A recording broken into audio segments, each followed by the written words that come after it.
So without any further delay, I will hand over the session to Anjali. Over to you now, Anjali. Thank you. I hope you can hear me clearly.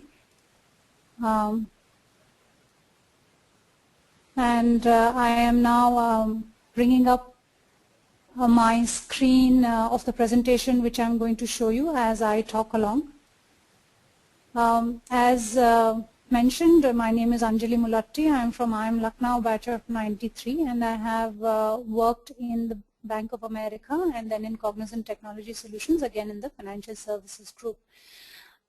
Today we will be discussing about careers in banking. I will give you an overview of the different players in the industry, the different divisions, the different roles within the divisions, and what could suit whom, and thereafter what you can do to improve your chances of making a successful career in this industry.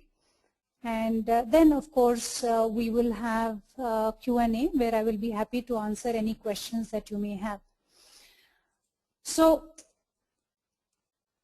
let's start. And when we talk about careers in banking, why is banking such an attractive career opportunity? Now, obviously, any career opportunity depends on the potential of that particular segment. Now, the banking industry in India is highly underpenetrated. What does that mean? It means that just about 50% of India's population has access to a bank account.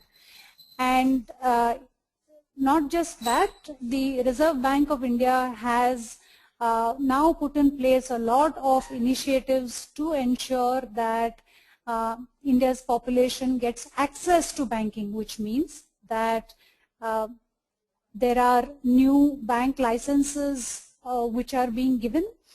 And of course, the RBI is encouraging the growth of banks. So you may all have read about the 26 applicants for the new banking licenses. Within the next few months, 5 to 7 of them, and just imagine 5 to 7 new private sector banks are likely to come up. And the Governor of the Reserve Bank of India has mentioned that going forward, banking licenses would be available on tap, which means that as and when they apply, new banks can come up. So this looks like definitely a lot of new hiring or new employment opportunities in the banking industry. That is as far as the private sector goes. Also, when we look at the large number of employees in the public sector banks, over the next 2 to 3 years, there are about 20% of the workforce is going to retire. That being the case, PSBs or public sector banks have already stepped up their hiring, and they're looking to fill these gaps. They have almost doubled the number of probationary officers and clerks that they take. So what are we seeing? We are seeing that there is a huge need. We are talking about so many years after independence, only 50% of the population has access to a bank account. So therefore, there is a huge gap for more banks, that new bank licenses are being given out, and that public sector banks also are hiring. All of this points to the fact that this is a place where you can have not just a lucrative, a stable, but also a growing career. And that is why banking, of course, from a social perspective is also aspirational. It does not have the volatility of a career in financial markets, and it can be an interesting job as well. So it's an aspirational, stable, and rewarding career. Now, when we look at, let's say we talk about the banking industry, broadly speaking, you can divide it into the private sector banks and the public sector banks. Of course, when we start talking about the private sector, you can even bring in the multinational banks such as Citi, Bankam, Bank of America, and so on. But these are typically banks which don't hire in large numbers. I'm not going to spend too much time on them. When we talk about the private sector banks, essentially banks where the ownership is not by the government, then ICICI Bank, HDFC Bank, Axis, Kotak, Yes Bank are pretty much let's say the top 5. You also then have the smaller banks which are looking to grow aggressively, which is IndusInd Bank, Ratnakar Bank is coming up as well. So you have a small number, but of private sector banks, but as I mentioned before, within the next few months this will change as at least 5 to 7 new private sector banks would be given licenses. Now when you look at the public sector, this is really the giant when it comes to hiring. This is where the larger numbers are. SBI and its group companies, of course, the big daddy of the banking market, the largest bank in India, private or public sector. And then you have still banks with pretty large balance sheets, Bank of Baroda, Andhra Bank, Vijaya Bank, Canara Bank, Punjab National Bank, and so on.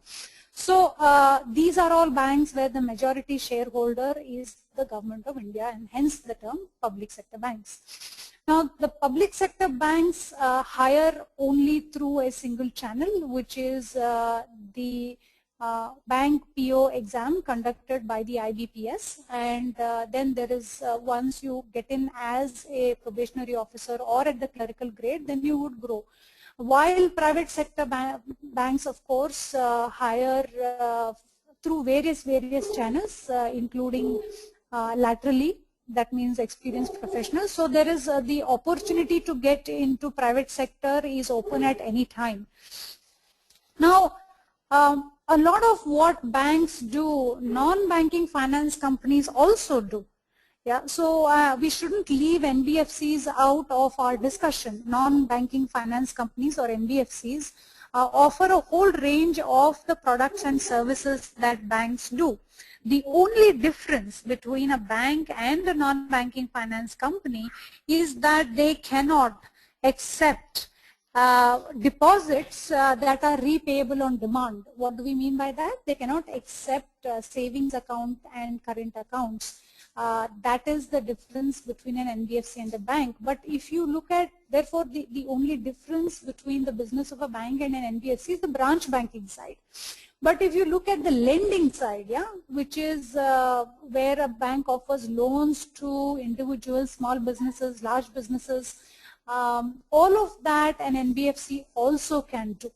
And hence, when I talk about opportunities in banking, a lot of these opportunities are also available in the NBFC sector.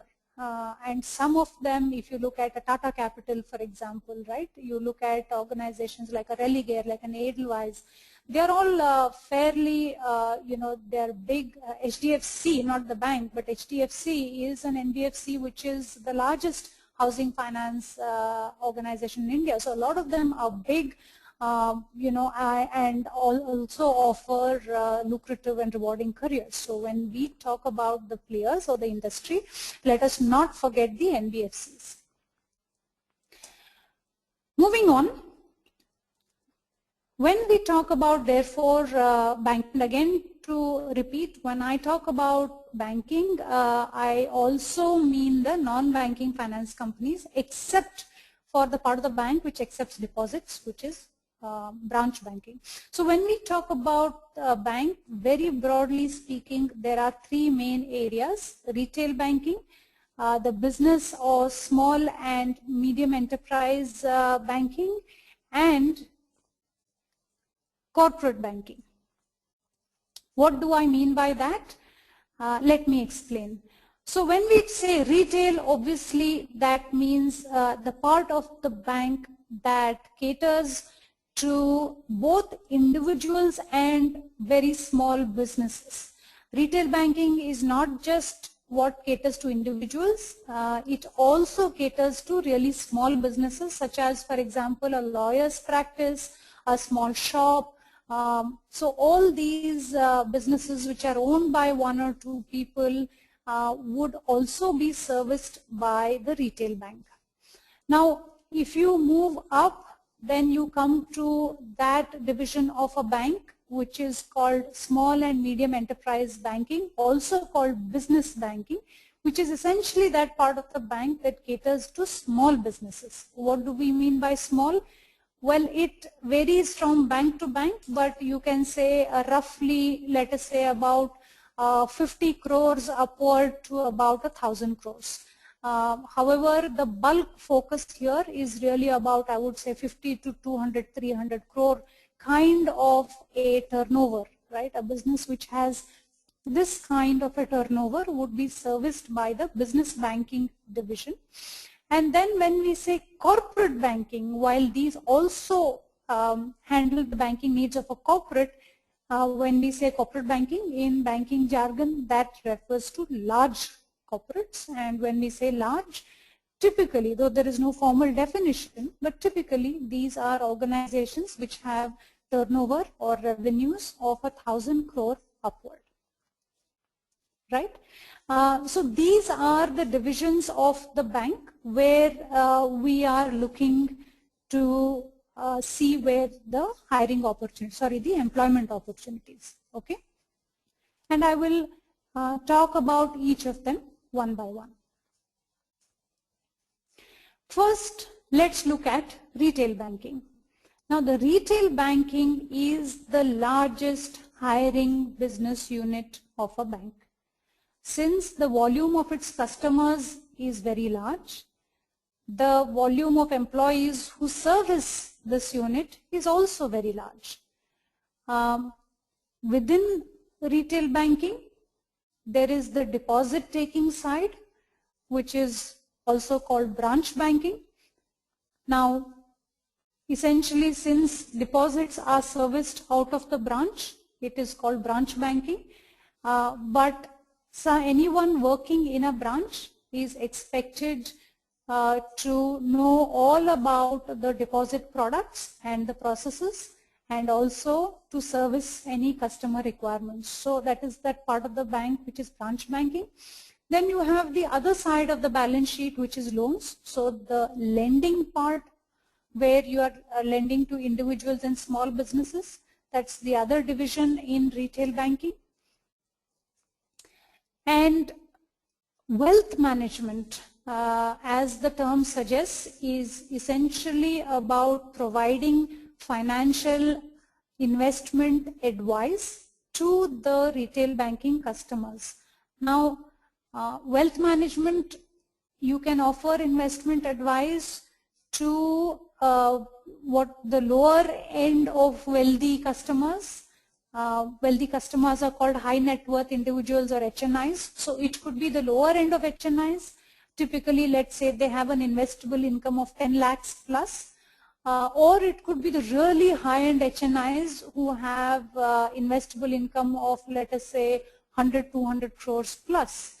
Now, the 100, 200 crores plus are handled by a division of the bank called private banking, but the mass HNIs, the mass affluent HNIs are usually handled by a subdivision of the retail bank called wealth management, because they obviously have a branch banking or a deposit relationship.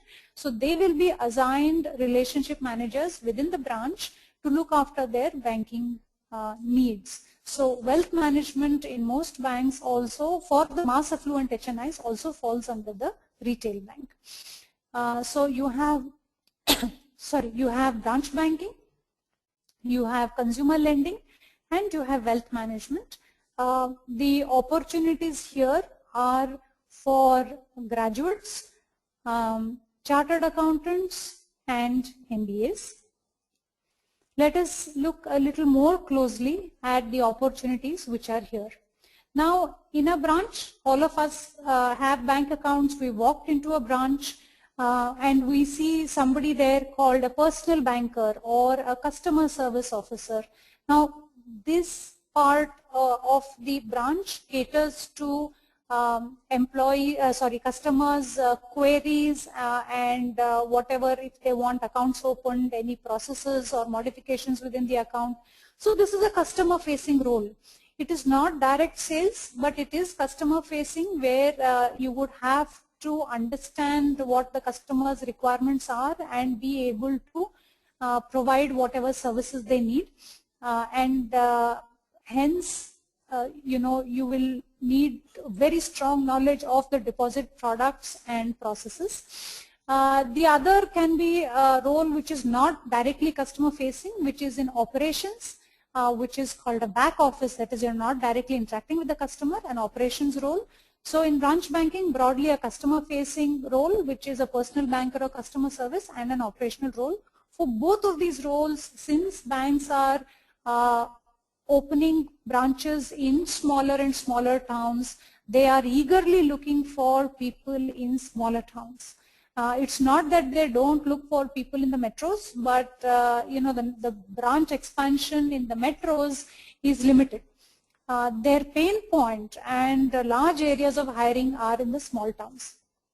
Now, in the branch, every employee works on a certain banking software, and the banking software that when you go ask for a balance or you want a fixed deposit to be opened, the employee or the customer service officer will pull up a screen and will type in commands, etc. Right? So that software in most of India's banks use a software called Finacle, which is by Infosys. So if you have knowledge of a banking software, that is a big advantage.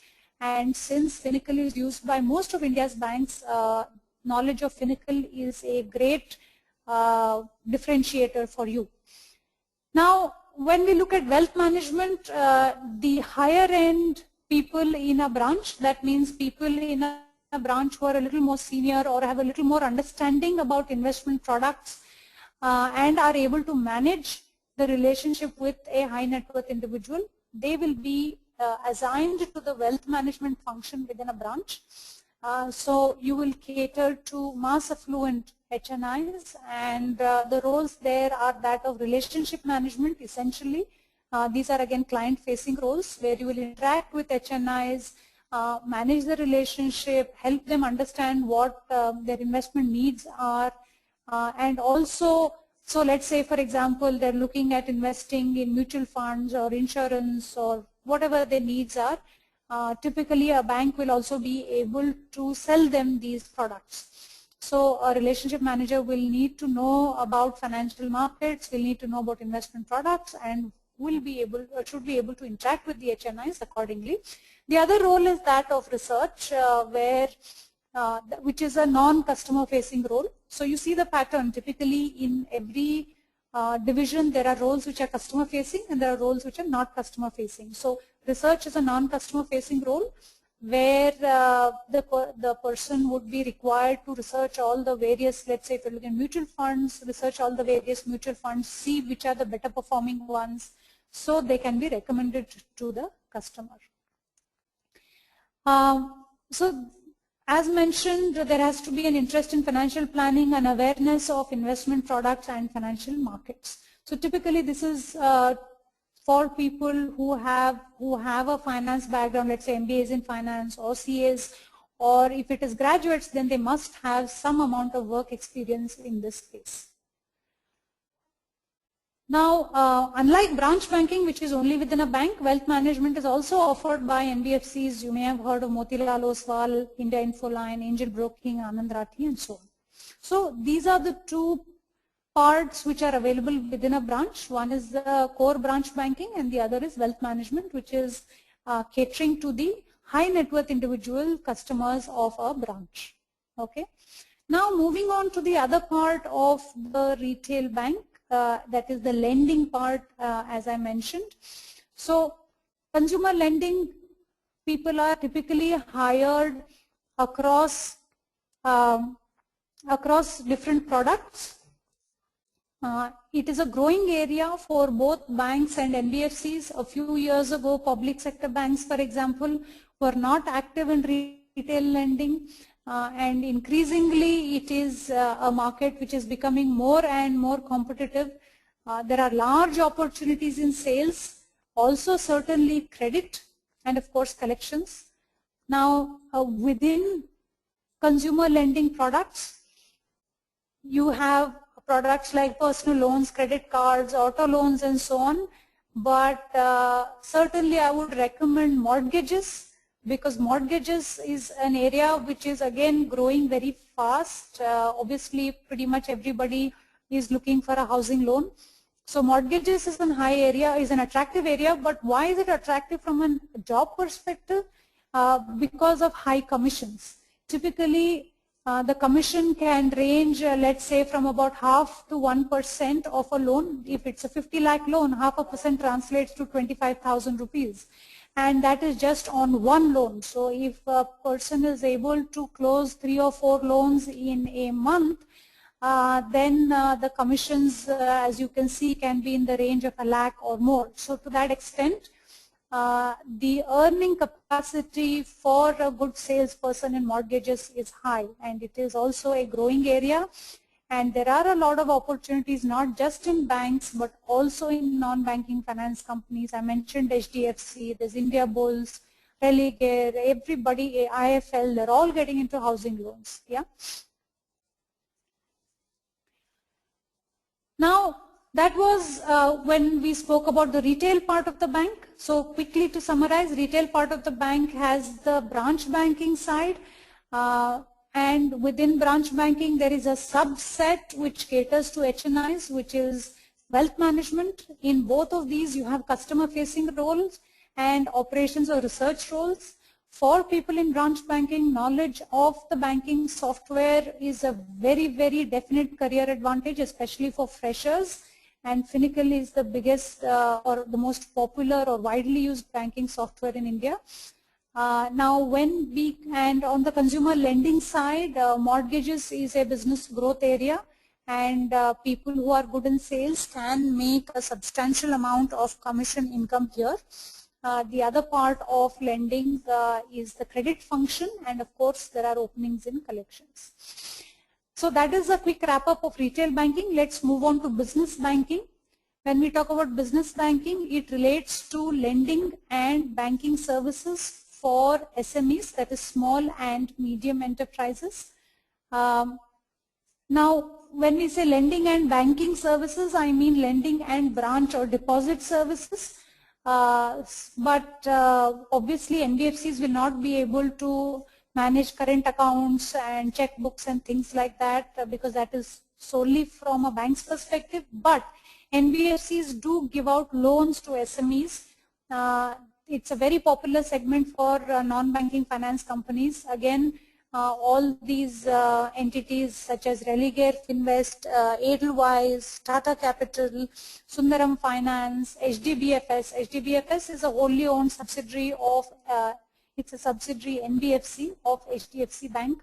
So there are a whole range of NBFCs who cater to loans or lending for NBFCs also. So when we look at the lending function for SMEs, again within the NBFCs there are some which specialize in certain loan products. If you look at Sundaram Finance, for example, they have loan products for financing taxis, right? They have loan products for financing construction equipment and so on. They also lease out various construction equipment or cars or trucks, leasing, hire purchase. So this is done almost exclusively by NBFCs. So if we look at the lending function or the financing function, again there would be a customer facing role and a non-customer facing role. So before that, yes, even for SMEs, mortgages is a key product. What do we mean by mortgages? Well, very often the business will have property. It could be property on which they have their plant or machinery or office, and they will mortgage it to get funds to run their business. So a loan against that property or a LAP is a very popular funding product for small enterprises. So you see that mortgages is popular not just in the retail part of the bank, but also SME part of the bank. And as I mentioned, there are customer facing roles, which is called an RM or a relationship manager.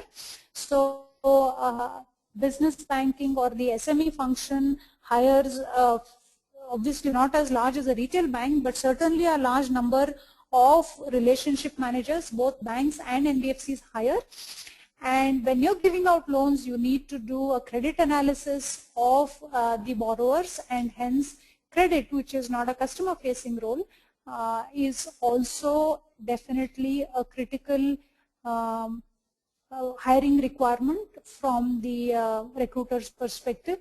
And the interesting part is that business banking, or a separate unit which is focused on SMEs, is relatively new. It's about, a lot of banks have set up separate business banking units in the last 3 to 4 years.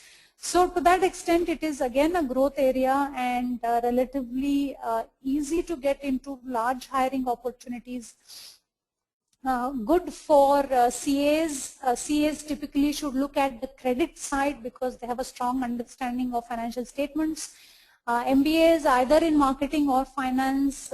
Marketing can get into the RM role, finance into either RM or credit. And if you're a graduate, then typically no opening for freshers here, but yes, experienced graduates who have experience of managing business relationships or in credit can look at the business banking function also. Yeah. And finally, we come to that area of the bank which is called corporate banking. Now, when you look at SMEs, well, they are also corporates, but in the banking industry, that part of the bank which lends to SMEs is not called corporate banking. It is called SME or business banking, as I mentioned. But when we use the term corporate banking, essentially it is providing banking services to large corporates, 1,000 crore revenues plus. So it relates to funded and non-funded products and services. What do I mean by this sentence? Essentially, it relates to both offering loans, which is a funded product, and offering various banking services, which is non-funded. Yeah. So both providing loans and non-money related services to large corporates. Now, since when you are giving out a loan to a large corporate, your loan size is large. Yeah, it could be 500,000, 2,000, 5,000 crores. So not many non-banking finance companies are in this space. Why would that be? Well, if you want to give out large loans, you need a large amount of funds also. And only banks typically have a large deposit base, remember, because only they can take in savings account and current account. So they have the large deposit base, and therefore they're able to make large or give out large loans.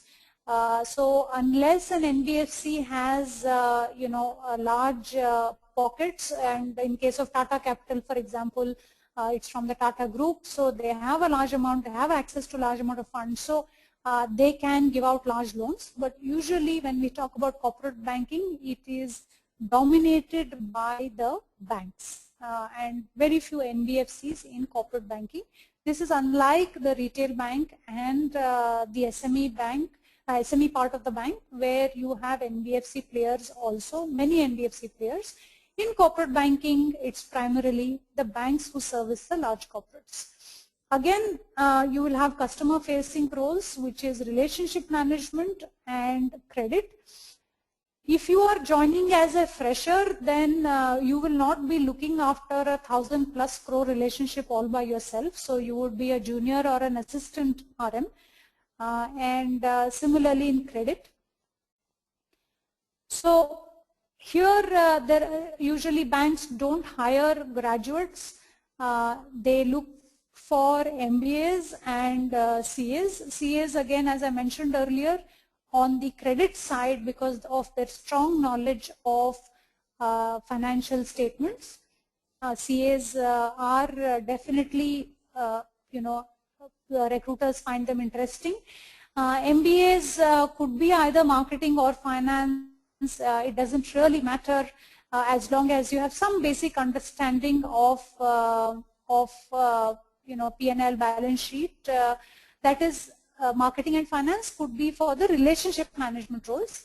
And MBAs in finance also have an opportunity for the credit side. Yeah. So primarily here opportunities are for MBAs and CAs. Of course, if you are a graduate and you have been working for a few years in, let's say, business banking and you've grown up through the ranks, then certainly you can showcase that advantage or that experience and move into the corporate bank. But for fresh graduates, there is hardly any opportunity in corporate banking. Yeah? So I've covered the retail part of the bank, the SME part of the bank, and corporate banking. And broadly, we see there are customer-facing roles and non-customer-facing roles, and there are opportunities for fresh graduates, mainly in retail banking, for experienced graduates in all three areas: retail, SME, and corporate banking. MBAs and CAs, again, all three areas. CAs would look mainly at the credit function in lending. So broadly, if you look at the career options based on your skill set, you are looking at a client-facing, non-client-facing role. No surprises. Client-facing, which is a part of the business which gets in revenues, which gets in the business, is the largest segment, and there would be approximately 70% of all roles would be in the client facing, that is sales or relationship management kind of roles, and roughly 30-35% of all roles would be on the credit side or the operational side. Operations, if you're talking about branch banking, everywhere else on the credit side there would be openings which will be lower in number than the client-facing roles. No surprises here. It needn't bother you really very much. You need to look at your skill sets and decide which part of the bank you want to get into, because if you are somebody who does not have, let's say, operational skills, then you would be miserable in a non-client facing role, and vice versa. So what is very important is to understand the kind of skill sets that you have and orient your aspirations accordingly. Don't go with what everybody tells you or what everybody else is doing. See what works for you, because that is where you will function best. Okay.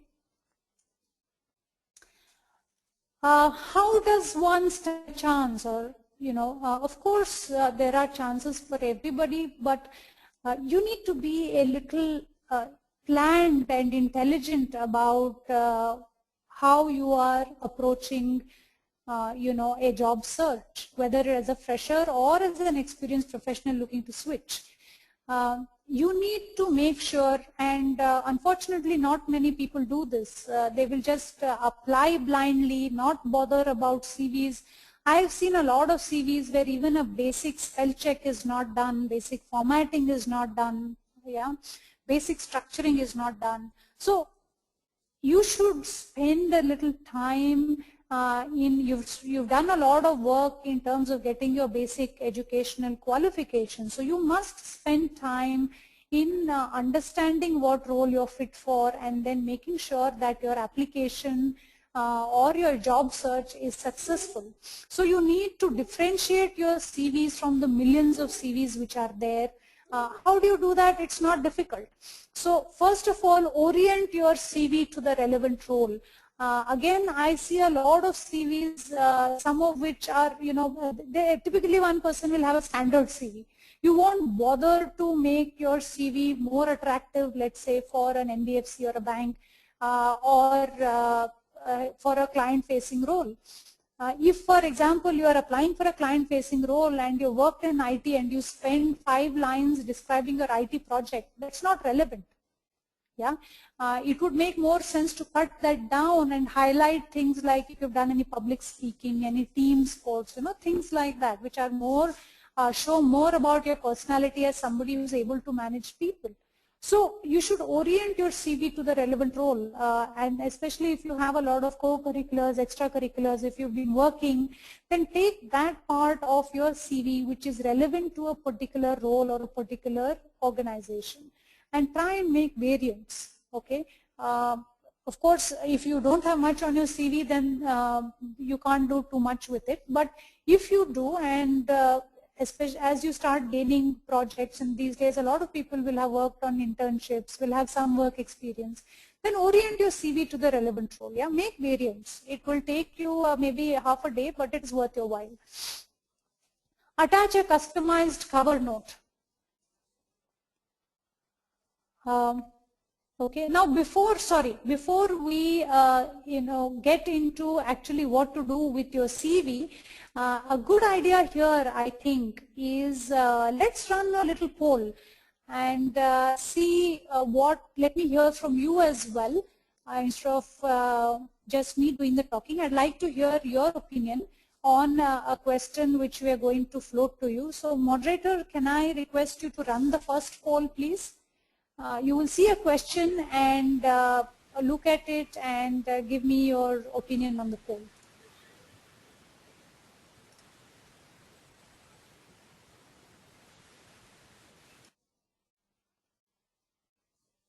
We'll keep it open for a minute or so.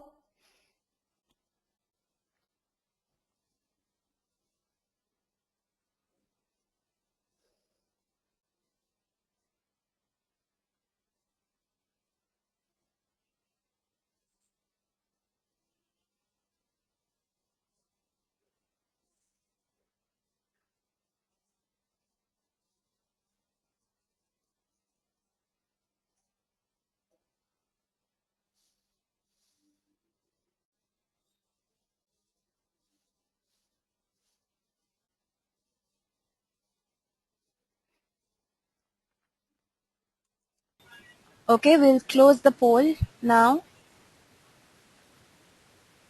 Okay. So the poll has closed, and we will share the results of the poll in a little bit. We can share it with the audience right away. Okay. Let's hear the results, the question and the results of the poll. Sure. The question was, what are the critical gaps you face in getting a job in the banking industry? And we see that about 70% of them voted for not able to get through to the right recruiter. 38% say lack of specific product or process knowledge needed for the role. Around 18% of them are saying lack of knowledge about the industry and business awareness, and 10% voted for do not have the required qualifications. Interesting, and it's interesting to see that the two biggest pain points. I mean, the big one, of course, pain point is that, hey, I don't have access. And we hear a lot of that, I send my application to the career page, or I apply, and there's just no response. So getting access to the recruiter seems to be a big pain point, sure, and not having functional, and it's an unfortunate part of the formal education process that we spend 15, 18 years studying, but we really have no idea about the real world. So yes, this is a gap which all of us face, no two ways about it.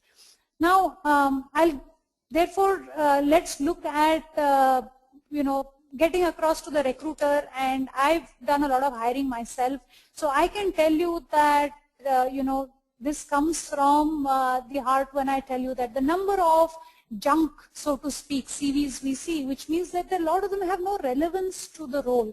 You'll have asked for somebody with 2 years experience. Everybody starting from students to 10 years, 20 years will apply to you. So it is, as I said, if you, your first job, so that you stand out to the recruiter, you put in your CV, right, but you want to stand out. And a lot of recruiters have said this, that if they make their CV a little special, first of all, it's not that a bad CV will get you a job. but a bad CV can definitely lose you an opportunity. Okay, so that's the first step. So you first, as I said, make sure that basic things like grammar, formatting are in place, orient it to the relevant role, highlight things which are which matter to that role, attach a customized cover note. There will be, again, I see this one-page cover notes, which are a lot of them picked up from LinkedIn here, there. They don't like, all you need to do is say that, dear sir or madam, I'm applying to, and name the organization. I'm applying to so-and-so bank or so-and-so organization, and put in a couple of lines which are specific to that organization, yeah, because you are the second largest bank in India. Because you have so many branches, you've grown at 25% in the last 3 years. I want to be a part of that growth story. Believe me, and it should be short, right? 5-6 lines which show that yes, you have done your research about that organization and you are actually interested in that organization. Believe me, a short cover note like this will grab attention of whoever it is, and typically, it's some junior person who will be doing filtering of these hundreds of CVs which come in. So thousands sometimes. So you want to make it stand out, put 5-6 lines, big bold font in a cover note which is customized to that particular application. If you are applying, for example, to an equity research role, you can say that I have attached a sample equity research report that I have written, right? You can do that as well. That's additional, but even if you write a few lines which show why you're interested in that specific role, yeah, that would make a big difference. So attach a customized cover note. I'm repeating, keep it crisp, keep it focused towards that particular role. Job-oriented certifications. Now, since a large number of you are saying that and it's not just you, it is the recruiters who say the same thing, that people are not aware. So this lack of awareness leads to two things. Of course, when you come in, you don't know about the products and processes. You're not possibly able to convert an interview because of that. But it also means that then you're not aware of what the job is going to be like. So when you join, there is a mismatch between what you expect and what you get, and hence there is a, you're not happy, the recruiter is not happy, and there is a high amount of attrition. So if you showcase a certification which is relevant to your role, and that's important, yeah, it has to be relevant to your role. If you have that, you highlight it in your CV, then the recruiter knows first of all that yes, this person really has taken the initiative to get some relevant certifications and also has possibly a good idea about this particular job function, and is likely to stay. So a job-oriented certification will avoid that kind of a gap which a lot of you seem to face. So orienting your CV towards a particular role, attaching a very focused and crisp cover note can help you get through to the recruiter, and a job-oriented certification can help you overcome the gap of, let's say, converting your interview or even performing better at your job because you then know the role-specific products and processes. Okay. And definitely gives you something to talk about in the interview. So how do you do that? Well, you can take certifications. If I look at the various ones available in the market today, there are certifications which are very popular in the capital market space, which are the National Stock Exchange Certificate in Financial Markets or NCFM. Certainly popular and a lot of people take them. They are purely capital markets oriented, and they are not very role specific, but they are popular. You also have the more higher end certifications like a CFA or a CFP. These are pretty expensive, but again they do have, and again they're very specific to, let's say, a wealth management kind of a role. They are fairly expensive, I think 20,000-30,000, but they do have high recognition. Flip Certifications is an upcoming brand. They have, I think, India's largest range of certifications, very role-oriented, and a lot of banks are recommending them. So these are the kind of spectrum that you see, and Flip is across both banking and financial, various areas of banking and financial markets also. Um, they are practical, job oriented, and a value add for your CV. In fact, there are on Times Jobs and Techgig, you will see these certifications, and there are recruiters who from time to time come in with mandates saying that they will guarantee interviews to candidates who are Flip certified. So that will overcome your problem of reaching out to the right recruiter, because they are guaranteeing interviews to Flip certified candidates. So Flip has certifications which cover Finacle, consumer lending, wealth management, corporate banking, and so on. They are industry recognized. A lot of banks have signed contracts to prefer a Flip certification or a Flip certified candidate. And they are via e-learning, so they also have faculty support. So to that extent, they are ideal for working professionals or, you know, for that matter, students, because they're accessible over the web, and there is faculty access also. Now, once you've got an interview, how would you convert it? As I can't emphasize this enough, exhibit that passion and the fact that you've taken initiative to do a basic knowledge of the recruiter. It is amazing the number of people who will get into an interview. What do you know about us? Blank. Yeah, they will not even have bothered to visit the website of that particular recruiter. That is not excusable or acceptable from anybody's perspective. Yeah, so please take that time. And a lot of this will say, a lot of interviewees will say, no, I was busy today. Now, that's, let's say if you were an interviewer and I came to you and I said, I was busy today, I didn't look at your website. What would you feel? You would feel that this person is just not interested enough, and you know, if he is not bothered, why should I be bothered, right? So do take that little bit of an initiative to read up about the recruiter. Also the job description. Again, a lot of people will have forgotten the job description when they come to the particular interview. Do stay abreast of happenings in the banking world. Again, reading newspapers is a rare kind of habit, but it's important. Yeah, please at least read the headlines and be aware of what is happening. It can help you in your job search also. If you find that, let's say, 3 new banks are opening up, that's where you can focus your job search and you will have high chances of getting in. Exhibit your job-specific knowledge in an interview when you're taking a role-specific certification. And also, you know, try and get somebody to review your resumes. If you can get some mock interviews, you should do that. If you have access to a roundup newsletter on a regular basis on banking and financial services, then that's a great thing, because it's a huge space. And it's hard to keep track, but if you have access to something like that, then that will be very useful also. Okay. Yeah, there is really no such thing as a free lunch. It is a competitive world.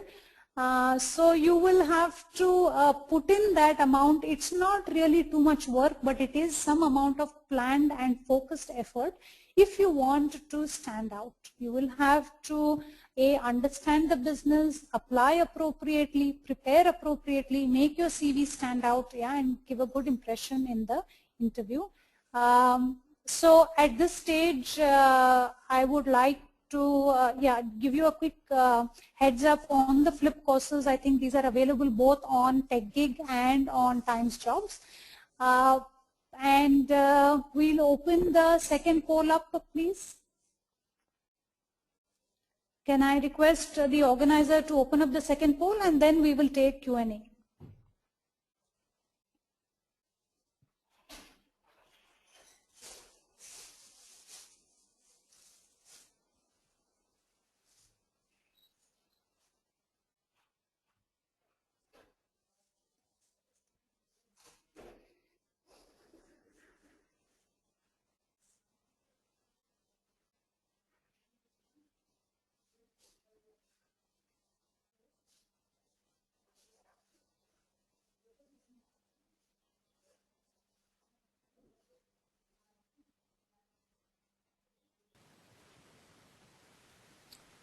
Okay, we'll be closing the poll now. Okay. The question of the poll was, what do you expect from job-oriented certifications? Around 65% voted practical domain knowledge, 48% say helps perform better in my job, 44% says industry recognition, and around 33% helps in interview conversion. Okay, that's really interesting. I thought the first would be industry recognition, but clearly people are also looking at it helping them get the right kind of knowledge. Okay, great. So I hope you found this talk helpful, and I am now open to any questions you may have. Anjali, I have already started assigning questions to you. You will find them in the questions window on the control panel.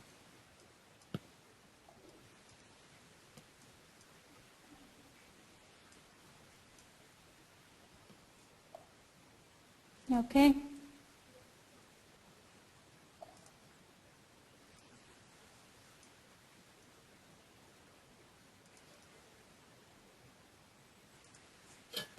I'm just trying to view the questions. Okay, let me just see them.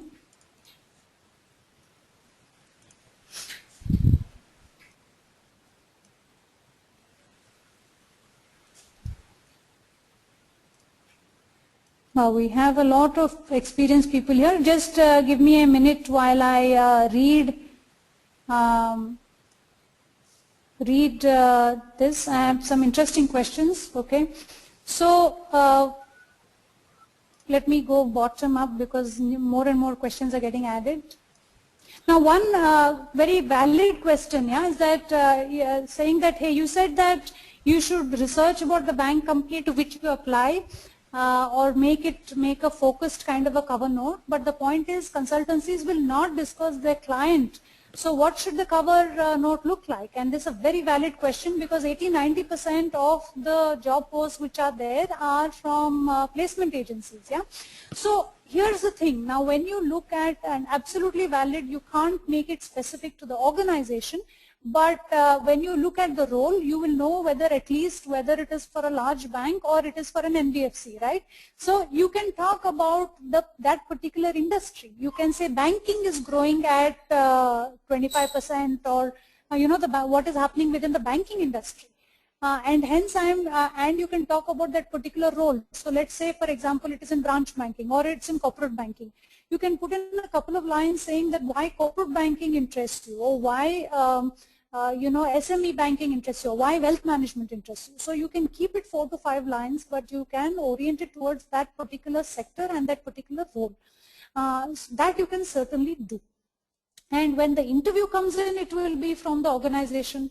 Yeah, you'll know by then, and by then you can orient, try and do your preparation which is relevant to that particular organization. Of course, if you are applying on the career page of a particular bank, then you can make it bank specific. I hope that answers your question. Then I have a question which says, which is, okay, I'm just going time-wise now. I want to make my career in the treasury department of a bank. We do have, I think, a separate talk which is coming up on careers in treasury, but quickly see, treasury, when you talk about treasury, it is the part of the bank which deals in financial markets. So there are roles in trading, there are roles in treasury sales, and there are roles in operations, but treasury is a very, very small part of the bank in terms of hiring. Even huge bank treasuries hire maybe you know, 3–4 people a year. So to that extent, they are extremely you know, snobbish in terms of the profile of people they hire. You may be from an IMA, but the it's still very, very tough. So really, treasuries are very difficult to get into. But having said that, you know, you can do a couple of things. One is you of course can take some treasury specific certifications which would help, and if you get a role which is, let's say, in wealth or in corporate banking, then you can leverage your way, that is move your way into a bank's treasury also. So one is a sideways kind of a movement, and for this some certification would also help. But let me warn you that areas like investment banking and treasury are areas which are very small amount of hiring, and especially in the current environment, and B, very choosy when it comes to the profile of people they hire. What role does a CA, okay, so this person has left. Retail banking has become more sales oriented, and all job opportunities, retail banking has sales jobs. Raghavendra, as I've mentioned, most of them are sales jobs. It is true, because yes, you need to get in the business. Some of them are feet on street sales, which means you go out and you meet customers, and some of them which are in the branch are in branch sales. Customer comes to you and you need to both service the customer and see if there are more revenue opportunities. So but that's about 70%, as I mentioned, but there are operational roles as well. Certainly branch operations is not sales oriented. There are more number of jobs, as I mentioned, roughly 70% of all roles would be customer facing, but there are about 30% which are non-customer facing. Unfortunately, most people say, I don't want to do sales, but the most number of jobs are there in sales. So, if that is easier to get into than non-sales. Having said that, there are opportunities in the retail part of the bank in lending and in branch and operations, as I've already mentioned. What are the opportunities in the IT industry? Paul, absolutely a lot of opportunities. The reason being that about 30–40% of the revenues of an IT services company comes from banking. So there are a lot of banking professionals in IT. If you look at Infosys Finacle, for example, it's full of people who have worked in a bank. So if you have banking experience, you can apply either to product companies, that is, for example, like Finacle, there is this company called Nuclear Software in Delhi. There is a testing company in Chennai called ThinkSoft who do look for IT for banking professionals, or a lot of the IT services companies. You have Infosys, Wipro, Cognizant, HCL. A lot of them look Mindtree, CGI. They look for people from the banking industry. No two ways about it. Domain experience is valuable. Now, there's another question from the same person saying that looking for a career in public sector banks. As I've already mentioned, public sector banks typically have one main hiring channel, which is through the bank PO exam, IBPS. They do hire laterally for some very specialized roles, but that's rare and that's very specialized. Typically, you would have to go in through the IBPS. Okay. There is somebody who has had a career gap of 2 years due to a major accident. I don't see that as an issue. If you have the medical reports, etc., and you should mention that in your career, in your note, that I have medical reports, I've had a career gap, and I'm now looking to resume my career. Would be a good idea to showcase the fact that you try to bridge the gap. You must read newspapers regularly, try and pick up some relevant certifications to show that you've tried to bridge this gap. Okay. Then I believe I've answered this question about consultancies.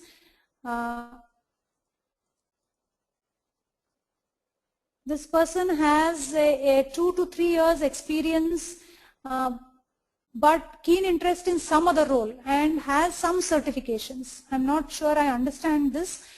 Possibly what you're trying to say, Swati, is that you have experience in one role and you have certifications in one role, but you're looking to switch. I presume that is what the question is. If you're looking to switch, then obviously let's say I came to you and I said, hey, I've got experience in area A, I want to come to area B. You'll ask me why. So if you say that you're coming to area B because you feel it is, you've researched it, you think it's more interesting, more appropriate to your skill set, then you need to show that that it's not just a leap in the dark, that you have done some research about it, so you should try and get some certifications in the area you are looking to switch to. You must do that. Otherwise, anybody will ask you that, why are you looking to switch? What is it? Why should I consider you for this particular switch? Okay. Somebody who is an MCA is now looking for a finance and banking career. So my suggestion would be, and this is not very unusual, Babusha. There are, for example, if you look at Andhra Pradesh, about 20%, I think, of those who write the bank PO exam are engineers and MCAs. So this is not very unusual, and you are certainly eligible for the industry, and you are not alone. There are a lot of people who are engineers, who are MCAs, who do try and look at banking career. Again, I am repeating myself, but since you have a CV which is purely IT oriented, I would advise you to add on some, even if it is a part-time kind of an internship, add on some certifications which showcase your interest in this industry before you apply anywhere. Okay. Somebody, Ramananda, has worked in accounts department. What basic skills do you require to join the banking industry? Well, you would obviously, depends, the banking industry is a large space, so it depends on which part of the bank you're looking to apply. My suggestion would be you should look at the operations department or the operations part of branch banking. In which case it would be nice for you to get at least a basic idea of banking operations, do a certification banking operations, let's say with, if you can do a Finacle certification, that would be fantastic. You can also look for a role in retail credit, in which case again you should ideally do a certification in retail credit. So those are the kind of roles which I think would be good for you, which are not client facing, because from accounting, if you say I want to join sales, then the recruiter will find a mismatch. But an operations or a credit role is what you will need, and you will need to get some basic certifications in this area. So banking courses which will give an edge for looking in banking jobs abroad, Rukaya, I'm sorry, banking is a very, very country-specific industry. What works, for example, in China doesn't work in India, and what works in Sri Lanka doesn't work in India or Malaysia. Banking products and processes are different. There is no such thing as a global banking certificate. Okay, so abroad is a very vast space. It depends on where abroad you're looking to go. If you have a certification you've done in India, then it may work in the other South Asian countries or even in the Middle East, but it will not work in, let's say, the Western world. So you should look at, let's say, if you're looking at the UK, then you should look at the British Bankers Association. That's a site which is UK specific. You should look at the US. There is a site called the American Bankers Association. So you should look for country specific certifications, because banking is country specific. I mean, you'll be amazed at the difference between the banking industry in China, which is our immediate neighbor, and India. So it's very, very different. Regulations are different, products are different, processes are different. So depending on which country you are looking at, you should look online, see whether there are certification programs available. Flip does offer a certification on US and UK banking, which will give you the knowledge, but it may not be, a US recruiter may not look at it, but it will certainly give you the knowledge of US banking products. But again, I'm repeating that when you say abroad, you need to say which country, because it's really country specific. So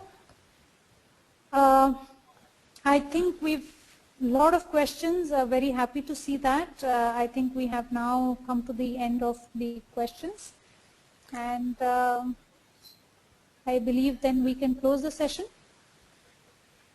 Yes, in fact, Is that Anjali, we do have a lot of other questions, but since we are running out of time, I would request all the attendees to share the questions with you offline. If you are comfortable, you can share your official email ID with them so that they can share the questions with you. possibly they can send it to you, and They can you send it to me. They can also post the questions on our discussion forum, and you can also log in and share your answers there on the discussion forum that is there on techgig.com. Okay, so we have a solution, we have a option that you can post your queries on techgig.com, and rest assured that I will make sure that I answer all your questions over the next few days. Diwali is coming up, so I'm not going to say in the next 2 days, but certainly in the next few days I will do that. I'm very happy to see so many questions and so much interest. I sincerely wish all of you the very best, and if the talk has helped even a little bit, I would be extremely glad. So I will sign off by wishing all of you a very happy Diwali and certainly all the very best for a great career. A very happy Diwali to you as well, Anjali, and to all your team members. And yes, I would like to extend a quick thank you to you for taking time out today. It's Friday, number one. Number two, Diwali has already started. So thank you so much for taking time out and taking us through this insightful presentation.